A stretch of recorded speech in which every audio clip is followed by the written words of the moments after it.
बिस्मिल्लाहिर्रहमानिर्रहीम। स्टूडेंट, आज का जो हमारा लेक्चर है वो है testing hypothesis about means paired observations. ठीक है, अब पेयर्ड ऑब्जर्वेशन स्टूडेंट हमारे पास क्या है, मैं एग्जांपल जब आपको दूंगी आपको बहुत ही इजी तरीके से क्लियर हो जाएगा। पहले मैं आपको इसकी डेफिनेशंस बता देती हूँ कि when two populations are given and samples taken that, अब हमारे पास क्या है कि two populations are given and samples taken, और उसमें से हम सैम्पल ले रहे हैं that they are not independent, जो कि आपके पास इंडिपेंडेंट नहीं है, and two observation of pair are related to each other. और पेयर, देखिए पेयर का वो मतलब ही यही है कि the two observation are also relate with each other. ठीक है, कि वो क्या करेगी, आपस में रिलेट करेगी, पेयर बनाएगी। ठीक है, वही हम कह रहे हैं। अच्छा, इस पेयर्स में भी डिफरेंट होते हैं कि एक वो होते हैं कि जो आपके पास एक ही पॉपुलेशन पे पेयर बन रहा होता है, एक होते हैं कि जो ज़रा डिफरेंट होते हैं। वो मैं आपको कॉन्सेप्ट क्लियर कर देती हूँ, आप ये डेफिनेशन नोट कर लें कि when two populations are given and samples taken that they are not independent and two observation of pair are related to each other is called a paired observation। अब हम कहते हैं टेस्टिंग हाइपोथेसिस में about two means we have use independent samples. Testing hypothesis में जब paired observation में हम कहते हैं तो we are using the independent sample, but there are many situation in which two samples are not independent. अब बहुत सारी सिचुएशंस ऐसे भी आ जाती हैं जब आपके पेयर जो है वो इंडिपेंडेंट नहीं होते बल्कि एक दूसरे पर डिपेंड कर रहे होते हैं। This happen when the observation are found of pair as two observation of paired are called each related to each other। pairing occurs either naturally or by design। ठीक है, कि जब आपके जो पेयर्ड हैं, टू ऑब्जर्वेशन है, अगर वो रिलेट करिए दोनों ईच अदर से, तो आप नेचुरली वो पेयर बनने शुरू हो जाएंगे। ठीक है, बट ज़रूरी नहीं है कि आपके पास जो सैम्पल्स है वो इंडिपेंडेंट ही हों। अक्सर ऐसे होता है कि दे आर नॉट इंडिपेंडेंट, तो हमारे पास फिर ये सिचुएशन आ जाती है। कभी डिपेंडेंट होते हैं और सिचुएशन आ भी सकती है कि आपके पास इंडिपेंडेंट हो। अगर हम लेते हैं फॉर एग्जांपल स्टूडेंट, हम कहते हैं कि फिजिकल ट्रेनिंग हो रही है आर्मी के 10 यंग्स के, और इनके जो वेट्स है, ठीक है, फॉर एग्जांपल आर्मी के 10 आप कहते हो यंग मैन हैं, हाउ मेनी 10। ठीक है, अब उनका हमने वेट्स चेक करना है। अब ट्रेनिंग स्टार्ट हो गई है। ठीक है, यहाँ हमारे पास क्या होगी है, ट्रेनिंग स्टार्ट। तो उनका जो वेट है ना, वेट वो हमने क्या करना है, आफ्टर एंड बिफोर ट्रेनिंग। ये हमारे पास क्या है, बिफोर, कि ट्रेनिंग से पहले उनका वेट क्या था, एंड बिफोर एंड आफ्टर, और ट्रेनिंग के बाद उनका वेट क्या है। तो ये हमारे पास जो कंपैरिजन आ जाता है ना, इसको हम क्या कहते हैं, पेयर्ड ऑब्जर्वेशन कहते हैं। कि ये एक एग्जांपल है कि फॉर एग्जांपल आर्मी के अगर आपने 10 बंदे ले लिए, आपने उनका वेट चेक करना है, बट आफ्टर द ट्रेनिंग, या हम कहते हैं कि बिफोर एंड आफ्टर ट्रेनिंग उनका अगर आप वेट चेक करें तो बिफोर उनका वेट क्या होगा और ट्रेनिंग के बाद उनका क्या वेट रह जाता है। तो it's examples of the paired observation है। इसी तरह हमारे पास फॉर एग्जांपल हम कहते हैं suppose we wish to test that two types A and B fertilizer is the better, the results are noted. Assuming the two types are found significantly different, we find that part of different may be due to different types of soil and different weather condition। अब student हम क्या करें, अब एक और example इसी की है कि अगर फर्टिलाइज़र हम अप्लाई कर रहे हैं फॉर टू पार्ट्स पे, एक हमारे पास क्या है,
बिस्मिल्लाहिर्रहमानिर्रहीम। स्टूडेंट, हमने जो टॉपिक प्रीवियस लेक्चर में डिस्कस किया तो वो मेरे पास था testing hypothesis about mean paired observation. हमारे पास ये क्या था लेक्चर जो हमने डिस्कस कर चुके थे, बट ये हम थ्योरेटिकली डिस्कस किया था। अब स्टूडेंट हमने एग्जांपल 1 करनी है जिसमें हम बताएंगे। अच्छा, मैंने कल आपको 2 एग्जांपल दी थी, एक आर्मी की दी थी कि आर्मी का weights before and after training हम चेक कर रहे होते, और दूसरी मैंने आपको फर्टिलाइजर। अब स्टूडेंट हमारे पास उनमें भी क्या डिफरेंट है वो भी मैं आपको साथ बताती हूँ कि जब आपने क्वेश्चन सॉल्व करना है तो उनमें भी थोड़ी सी चेंजिंग आएगी, वो आपने गौर से देखनी है। ये मोस्ट इंपॉर्टेंट है क्योंकि अक्सर स्टूडेंट यहीं से मिस्टेक करते हैं, इस वजह से मैं आपको बता रही हूँ कि आपने यहाँ से मिस्टेक नहीं करनी जो मैं आपको अभी मेंशन करूँगी। ठीक है, स्टूडेंट अक्सर कंफ्यूज हो जाते हैं, वो मेथड तो एक ही यूज़ कर रहे होते हैं बट वो कंफ्यूज होकर वो बहुत ही माइनर सी मिस्टेक कर देते हैं जिसकी वजह से आपका सारा क्वेश्चन रॉन्ग हो जाता है। अच्छा स्टूडेंट, मैं आपको पहले क्वेश्चन शो करवा दूँ, फिर मैं आपको वो ट्रिक भी बताऊँगी कि आपने क्या चीज़ ध्यान रखनी है, और हमने प्रोसीजर्स को भी कंटिन्यू करते हैं। फर्स्ट ऑफ ऑल आप क्वेश्चंस देख लें कि हमने कौन सा क्वेश्चन सॉल्व करने हैं। स्टूडेंट, आप ये क्वेश्चन देख सकते हैं, ये हमारे पास क्वेश्चंस है जिसमें हमें मुख्तलिफ ये वैल्यूज़ गिवन दी गई हैं। ठीक है, और इसको हमने सॉल्व करना है। अल्फ़ा भी गिवन है, वेट भी बिफोर एंड आफ्टर गिवन है आपके पास, और हमने इसको सॉल्व करना है। आपको कहीं भी ये नहीं लिखा हुआ बताया कि जी आपने पेयर्ड ऑब्जर्वेशन यूज़ करनी है। स्टूडेंट, आपने क्वेश्चन देखा है, ठीक है, मैंने आपको स्क्रीन पे शो करवाया है, वहाँ कहीं भी नहीं लिखा हुआ था कि testing hypothesis and paired observation. ठीक है, टेस्ट हाइपोथेसिस आपने करना है but not mention paired observation. आपको खुद पता होना चाहिए कि बिफोर एंड आफ्टर वेट, मतलब ओनली वन पॉपुलेशन है, पॉपुलेशन आपकी सेम है बट उस पर जो आपकी ऑब्जर्वेशन हो रही है वो बिफोर एंड आफ्टर की हो रही है। तो आपने इसमें डी कैसे लेना है मैं वो बताऊंगी कि डिफरेंस कैसे लेना है। मेन मिस्टेक जो स्टूडेंट करते हैं, फर्स्ट ऑफ ऑल स्टूडेंट आप देख लें कि आपके पास हाइपोथेसिस क्या बनेंगे। ठीक है, क्योंकि हमारा पहला स्टेप क्या होता है कि हमने बनाने होते हैं हाइपोथेसिस। तो हाइपोथेसिस आपके 2 टाइप्स के होते हैं, एक H0 होता है, एक H1 होता है। अब देखिए स्टूडेंट, आपको यहाँ मेंशन नहीं किया गया बल्कि नॉर्मली डिस्ट्रीब्यूटेड क्या है, तो आपने ये इज इक्वल्स टू 0 होगा and is not equals to 0। अच्छा, D for using the paired observation के लिए। देन लेवल ऑफ सिग्निफिकेंस तो उन्होंने बता भी दिया है कि आपने क्या लेना है, अल्फा इज इक्वल्स टू 0.05 लेना है। ठीक है, लेवल ऑफ सिग्निफिकेंस आपने क्या लेना है, 0.05 उन्होंने बता दिया। देन थर्ड स्टेप में जो उन्होंने बताया है वो आपको बताया है टेस्ट स्टैटिस्टिक। टेस्ट स्टैटिस्टिक, इसमें एक ही फार्मूला यूज़ होता है जो कि आपने माइंड में रखना है, और पेयर्ड ऑब्जर्वेशन का आपको क्वेश्चन में कभी भी मेंशन नहीं होता। आपने खुद क्वेश्चन को देख के जज करना है कि ये हमारे पास पेयर्ड ऑब्जर्वेशन के, जिस तरह कि आपको बताया कि before weight and after weight आपका क्या आ रहा है और एक ही पॉपुलेशन है। देन हमारे पास क्या आ जाएगा, डी, ये दिस वन √n, और डिग्री ऑफ फ्रीडम तो आपको पता ही है कि क्या यूज़ होती है, n-1। देन हमारे पास आ जाता है जी क्रिटिकल रीजन। ठीक है, क्रिटिकल रीजन हम टी डिस्ट्रीब्यूशन वाले यूज़ करते हैं। अब देखें आपके पास अल्फा इज इक्वल्स टू 0.05 है और नॉट इक्वल और नॉट इक्वल है, 2 साइडेड है। तो हमारे पास जो डिग्री ऑफ फ्रीडम यूज़ होगी ना वो हमारे पास क्या यूज़ होगी, दिस वन 0.025, क्योंकि अल्फा बाय 2 है 9 आ जाएगा, और जब आप इसे देखोगे टी के टेबल में तो 2.262 आपके पास क्रिटिकल रीजन है। नेक्स्ट हमारे पास जो मोस्ट इंपॉर्टेंट होता है ना वो आपके पास आ जाती है जी कंप्यूटेशन। ठीक है, कि आपने अपनी वैल्यूज़ को कंप्यूट कैसे करना है। अब स्टूडेंट यहाँ से आप मिस्टेक करते हो, जो स्टूडेंट्स हैं, बहुत सारे स्टूडेंट उन चेकिंग के दौरान भी स्टूडेंट्स की यही मिस्टेक आ रही होती है कि सारा क्वेश्चन ठीक ही होता है लेकिन आप मिस्टेक यहाँ से कर देते हो। देखो आपके पास आर्मी मतलब 1 पॉपुलेशंस गिवन है और उनका आप कंपैरिजन कर रहे हो बिफोर एंड आफ्टर का। जब आपके पास ऐसी सिचुएशन आ जाती है जहाँ आपका बिफोर एंड आफ्टर, तो डिफरेंस आप कैसे लेते हो वो मैं आपको बता दूँ। देखिए यहाँ मैं ले रही हूँ वेट, ठीक है, और वेट मेरे पास क्या है, बिफोर है एंड आफ्टर है, ये 2 वेट्स मैं ले रही हूँ। अब बिफोर मेरे पास क्या है 125, देन आपके पास क्या है 195, 160, 171, 140, 201 एंड 170, 176, 195, 139 एंड सेकेंड ये बिफोर वेट है एंड आफ्टर वेट आपके पास क्या है, हमारे पास जो after 136 and then 201 and 158, 184 and 145, 195 and then क्या आ जाता है 175, 190, 190 एंड 145। ये आपके पास आफ्टर एंड बिफोर जो वेट्स हैं वो आपके पास आ गए। अगर इन दोनों का टोटल करते हैं यहाँ हमारे पास आ जाता है 1672 एंड यहाँ आपके पास क्या आ गया 1719। स्टूडेंट मिस्टेक स्टूडेंट करते हैं यहाँ ये चीज़ लेते हुए कि डिफरेंस आपने कैसे लेना है, ठीक है। अब जो डिफरेंस है ना, अगर आपके पास पॉपुलेशन एक है, मतलब आर्मी है, और आप उस पर चेक कर रहे हो before and after weight check कर रहे हो, तो फिर आपने क्या करना है कि माइनस करना है x2 को x माइनस x1 में से। ये x2 है, ये x1 है, आपने x2 को x1 में से माइनस करना है, x1 को x2 में से माइनस नहीं करना। और जो आपको मैं इससे जिस तरह मैंने एक दूसरी एग्जांपल दी थी जिसमें हमने फर्टिलाइज़र ली थी, बट उसको डिफरेंट ज़मीन के हिस्सों पे हमने ऑब्ज़र्व किया था कि क्या रिज़ल्ट आते हैं, वहाँ आपके पास x1 माइनस x2 आएगा। और वो एग्जांपल मैं आपको नेक्स्ट करवाऊंगी। जब भी आपने ये देखना है लेक्चर देखना है, इनमें ये दोनों आपने लेक्चर देखने हैं कि इनमें डिफरेंस यहाँ से आ रहा होता है। एक आपने एग्जाम्पल ये करनी है, एक मैं आपको एक और एग्जाम्पल करवाऊंगी। अगर उस क्वेश्चन जो आपके एक्सरसाइज के हैं ना, वो भी इन्हीं दो एग्जाम्पल से रिलेटेड हैं, ठीक है। तो आपने इनको अपने माइंड में रखना और इनकी प्रैक्टिस करनी। अब हम अगर हमारे पास एक पॉपुलेशन और बिफोर एंड आफ्टर चेक कर रहे हैं कि वेट क्या है, तो आपने वहाँ सिचुएशन लेनी है x2 minus x1। x2 x1 लोगे तो आपके पास क्या आ जाएगा 11 6 माइनस 2 13 एंड क्या आ जाएगा 5 माइनस 6 देन क्या आ जाएगा 5 14 एंड देन माइनस 5 एंड 6, तो हमारे पास क्या आ जाएगा 47। अब हमने लेना है जी डी स्क्वायर। अच्छा डी स्क्वायर क्यों ले रहे हैं स्टूडेंट, वो मैं आपको बताती हूँ कि जब भी आपने एस डी फाइंड करना है तो जो आपका फार्मूला आएगा उसकी सिचुएशन के हिसाब से ले रहे हैं, वो मैं आपको साथ आपको डिस्क्राइब करती जाती हूँ। 121 आपने इनका सिर्फ स्क्वायर ले लेना, 36 4 एंड 169 25 36 25, यहाँ हमारे पास क्या आ जाएगा 196 25 एंड 36। आप इसका टोटल करोगे तो आपके पास 673 आ जाएगा। अब यहाँ तक स्टूडेंट ये आप देख लो एक बारी, ताकि आपको अगर किसी भी किस्म की कन्फ्यूजन है तो आप मुझे बता सकते हो, फिर मैं आगे सॉल्व करवाती हूँ। फार्मूला आपको दिया हुआ है, आपने वेट्स लिखे हैं, उनको फाइंड किया है और ये डी एंड डी स्क्वायर लिया है। यहाँ ये आपकी जो कैलकुलेशन है उसके मुताबिक आपने उनको फुलफिल करना है सिचुएशन को। अच्छा मैं अब ये सर रेज कर रही हूँ स्टूडेंट, क्योंकि इसमें सिर्फ 4 स्टेप पे गिवन थे, बाकी तो हमारे पास कुछ खास नहीं था। अच्छा अब हमारे पास जो फार्मूला होता है ना स्टूडेंट, फार्मूला हमारे पास क्या होता है जी, t is equals to d square, मतलब ये मीन है, ये s d under root n, ये चीज़ें हमें एन तो हमें पता है कि हमारे पास क्या है, डी बार हमारे पास क्या है, वो होता है summation of D N under root N, मतलब मीन फाइंड कर रही हूँ। समेशन ऑफ डी क्या है 47 है, और टोटल नंबर ऑफ ऑब्जर्वेशन आपके पास कितनी है 10 है, तो आपके पास क्या आ गया मीन 4.7 आ गया। अब एस डी जो हमने फाइंड करना है ना, वो आपके पास क्या एस डी होता है हमारे पास summation of x d square अगर आप ले रहे हो तो हमारे पास एक्स माइनस सॉरी एक्स नहीं, अब यहाँ आएगा डी माइनस डी बार का whole square n n minus 1। आप इन दोनों का डिफरेंस लेके भी कर सकते हो। अगर आपको ये ज़रा मेथड ज़रा मुश्किल लगता है तो मैं जो मेथड सॉल्व करूँगी वो इससे कि d square minus summation of d का whole square under root n n n minus 1, ठीक है। ये आपके पास इसको ओपन करके हमने किया।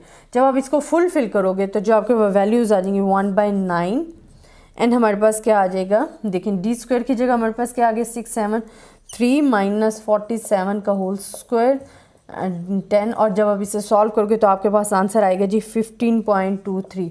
अब हमने क्या करना है, इसका भी अंडर रूट ले लेना है, इसका भी अंडर रूट ले लेना है, तो हमारे पास एस डी आ जाएगा जी 7.009 आ जाएगा। यहाँ तक आप अपनी कैलकुलेशन देख लो। अब स्टूडेंट हमने सिंपल फार्मूले में क्या करनी है, वैल्यूज़ को पुट करना है। वैल्यूज़ को आप पुट करो तो आपके पास क्या आ जाएगा, डी की वैल्यू क्या आई है 4.7, इसकी वैल्यू क्या आई है हमारे पास 7.09 एंड अंडर रूट एन क्या आया 10। जब आप इसे सॉल्व करोगे तो जो आपके पास वैल्यू आती है वो आपके पास आएगी जी 2.09। आपके पास क्या आ गया वैल्यू 2.09। अब लास्ट स्टेप हमारे पास जो 6 स्टेप होता है उसमें हमने बताना होता है कंक्लूजन कि हमारे पास वैल्यूज़ ट्रू आ रही हैं या रॉन्ग आ रही हैं। अब कंक्लूजन में स्टूडेंट आपने क्या बताना है कि जो हमारे पास क्रिटिकल रीजन में वैल्यू आई थी ना, वो आपके पास क्रिटिकल रीजन वाली वैल्यू होती 2.262। अब देखें हमारे पास अगर वैल्यू मैं ले रही हूँ नॉर्मल डिस्ट्रीब्यूशन के लिए, ठीक है, तो मेरे पास क्या आ रहा है, यहाँ आ रहा है 2.262 और यहाँ भी यहाँ माइनस में आ रहा है, यहाँ पॉजिटिव आ रहा है। ये क्रिटिकल रीजन है, ये हमारे पास क्रिटिकल रीजन है, और ये एक्सेप्टेंस रीजन है, एक्सेप्टेंस रीजन। अब आप देखो आपकी वैल्यू किधर लाई कर रही है, आपकी वैल्यू क्या है 2.09, मतलब वो यहाँ कहीं लाई कर रही है 2.09। इट्स मीन वो फॉल कर रही है, falls in acceptance region, so we accept H0। तो हम क्या कर लेंगे, accept H0 and reject H1, alternative hypothesis को रिजेक्ट कर देंगे। तो ये स्टूडेंट आपका क्वेश्चन था और ये बहुत ही इंपॉर्टेंट है, एग्जाम से रिलेट बहुत ज़्यादा करता है, तो आपने इस पर अच्छे तरीके से प्रैक्टिस करनी है। इंशाल्लाह नेक्स्ट मैं एग्जांपल करवाऊंगी, वो भी पेयर्ड ऑब्जर्वेशन के, बट मोस्ट इंपॉर्टेंट, और उसमें आपने फुल फोकस रखना है क्योंकि ऐसे क्वेश्चन आने के बहुत ज़्यादा चांसेस होते हैं। तब तक के लिए अल्लाह हाफिज़। इंशाल्लाह नेक्स्ट एग्जांपल भी आपने गौर से देखनी है और उसकी प्रैक्टिस करनी है, मोस्ट इंपॉर्टेंट है दोनों। अल्लाह हाफिज़। बिस्मिल्लाहिर्रहमानिर्रहीम। स्टूडेंट अब हमारे पास जो एग्जांपल हम एक सॉल्व करेंगे, क्योंकि हमने इससे प्रीवियस एग्जांपल जो है testing hypothesis about mean paired observation के लिए सॉल्व की है, जिसमें हमने स्टूडेंट क्या बताया है कि हमारे पास जो वैल्यूज़ थी, मतलब हमने वेट आर्मी के वेट चेक किए थे before practice and after practice, ठीक है। अब एग्जांपल नंबर 2 है जिसमें हमारे पास क्या है कि फर्टिलाइज़र गिवन है, एक जिस तरह हमारे पास पॉपुलेशन वहाँ गिवन थी, बट एक ही पॉपुलेशन पे हम वेट चेक कर रहे थे आर्मी पे 10 यंग मैन्स पे। अब हमारे पास क्या है कि फर्टिलाइज़र गिवन है, मतलब हम डिफरेंट सॉइल जो पार्ट ऑफ द सॉइल है उन पे जो है एक्सपेरिमेंट कर रहे हैं अपना, तो उनके जो रिज़ल्ट हैं वो क्या आए हैं वो मैं आपको शो करवा देती हूँ और मैं आपको क्वेश्चन शो करवाती हूँ, फिर इंशाल्लाह हम इस क्वेश्चन को जो है वो सॉल्व करेंगे। अच्छा स्टूडेंट, ये मैं क्वेश्चन पहले आपको सॉल्व करवाती हूँ, फिर हम शो करवाती हूँ, फिर इंशाल्लाह एग्जाम्पल को सॉल्व करेंगे। स्टूडेंट, ये हमें एग्जाम्पल गिवन है जिसमें हमें एन एक्सपेरिमेंट जो है दिया गया है, और ये पोलिनेटेड एंड नॉन पोलिनेटेड के हमें प्लांट्स, नंबर ऑफ प्लांट्स हैं, उनके रिजल्ट सामने दे दिए गए। हमने 5% लेवल ऑफ सिग्निफिकेंस लेटा है और फाइंड करना है, उन्होंने हाइपोथेसिस बता दिया आपने क्या लेने हैं, ठीक है। देन उन्होंने टाइप 1 एरर क्या है उसके बारे में बताना है, टाइप 2 एरर क्या है, और then give the 90% confidence interval भी साथ फाइंड करके बताने कि कॉन्फिडेंस इंटरवल हमारे पास क्या आ रहा है। तो ये आपके पास एग्जाम्पल है। अब स्टूडेंट आप देखिए कि हमें हाइपोथेसिस उन्होंने बता दी हैं, ठीक है। अब हाइपोथेसिस फर्स्ट स्टेप हमारे पास यही होता है, मैं साथ साथ फिर आपको क्लियर करती जाती हूँ। पहले हम अपना क्वेश्चन स्टार्ट लेते हैं। अच्छा जी, हमारे पास हाइपोथेसिस हैं। हाइपोथेसिस 2 टाइप्स के होते हैं, एक हमारे पास नल हाइपोथेसिस होता है, एक अल्टरनेटिव। जो आपका क्लेम होता है ना, जो आपको जहाँ आपको मिस्टेक आ रही होती है वो आपको दे रहे होते हैं नल हाइपोथेसिस में। अब स्टूडेंट उन्होंने क्या क्या है वो कहते हैं, determine the 5% level whether the pollinated half of the plant gives a higher yield in seed than the non pollinated, मतलब higher yield of the seed, ठीक है। कि हमारे पास जो पोलिनेटेड है वो बता रहे हैं कि वो आपको higher yield of the seed दे रहे हैं एज नॉन पोलिनेटेड थे। तो इसका अल्टरनेटिव हमारे पास क्या बन जाएगा, वो बन जाएगा जी दिस वन हमारे पास आ जाएगा, ठीक है। तो ये हमारे पास क्या है, वन साइडेड जो हमारे पास आ जाते हैं हाइपोथेसिस, वो बन गया। लेवल ऑफ सिग्निफिकेंस उन्होंने क्वेश्चन में मेंशन कर दिया है कि आपने 5% लेना है, तो लेवल ऑफ सिग्निफिकेंस हमारे पास क्या आ जाएगा, अल्फा इज इक्वल्स टू 0.05 आ जाएगा। इसी तरह थर्ड जो है वो उसमें हमने क्या बताना है, टेस्ट स्टैटिस्टिक है, ठीक है। उसमें हमने क्या बताना है, टेस्ट स्टैटिस्टिक। अब हमारे पास जब टेस्ट स्टैटिस्टिक का बता रहे हैं उसमें हमने क्या करना है कि अपने फार्मूला को मेंशन करना है, जो कि हमारे पास क्या है, t is equals to d bar and हमारे पास क्या है, s d N under root and हमारे पास test statistic. Then critical region आ जाता है। क्रिटिकल रीजन जो हमारे पास आता है स्टूडेंट, वो हमारे पास क्या है, क्योंकि वन साइडेड है तो जो क्रिटिकल रीजन आएगा वो हमारे पास आ जाएगा जी टी 0.05 एंड हमारे पास आ गया 6 एंड इज इक्वल्स टू 1.96 हमारे पास जो है क्रिटिकल रीजन आ रहा है। अब स्टूडेंट आपने सेम जो फार्मूला है उसके लिए कंप्यूट करनी है वैल्यूज़, मतलब हमारे पास क्या आ गई हैं, कंप्यूटेशंस, जिसमें हमने अपनी वैल्यूज़ को क्या करना है, कंप्यूट करना है, फाइंड करना है। और ये हमारे पास फार्मूला गिवन है, इसमें आपने क्या चीज़ें फाइंड करनी है कि आपके पास डी गिवन है, डी आपने क्या है, पोलिनेटेड है, नॉन पोलिनेटेड है। तो आपने क्या करना है, क्योंकि हमारे पास इसमें कोई डिफरेंस आफ्टर एंड बिफोर नहीं दिया गया, तो हम जो डी लेंगे वो हमारे पास क्या हो गया, x1 माइनस x2। इससे रिलेटेड मैं आपको एक और एग्जाम्पल भी करवाऊँगी, बड़ी अच्छी एग्जाम्पल